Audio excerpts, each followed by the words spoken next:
ગોપાળાનંદ સ્વામી વડોદરા હતા ત્યારે પંડિતો એમની પાસે આવ્યા અને એમને ઉધડા લીધા. ગોપાળાનંદ સાહેબ કે તમે સાધુ છો, કોણ છો, આ શું બધા ચમત્કાર ને આ બધું કરો છો? ઢોંગી દંભી હોય ને એ ઢોંગી હોય એ આવા પરચા ચમત્કાર કરે. તમે શું વડોદરાને ગાંડું કર્યું છે બધું આ કરી? સાધુ તો ભજન કરે અને તમે શું બધા ઢોંગ ચલાવો છો? આ શું બધું પરચા ચમત્કાર ઉપાડો લીધું? સાધુ ઢોંગી હોય આવું કરે, સાધુ તો ભજન કરે.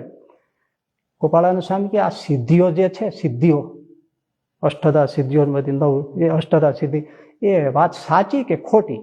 તો સિદ્ધિઓ તો સાચી વાત જ છે. એ સિદ્ધિઓ કહેવાય કોની?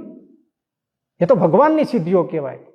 ભગવાન સિદ્ધિઓ વાપરી શકે? આજે બન્યો છે પ્રસંગ, સિદ્ધિઓ વાપરી શકે તો એની છે તો વાપરી શકે ને. તો સાંભળો પંડિતો, મારા જીવનમાં અત્યાર સુધી પછી જેટલા પરચા ચમત્કાર કર્યા અને પછી કરું એ જો મેં કર્યા હોય તો દુનિયામાં જેટલું પાપ થાય ને એટલું મારે માથે આવે.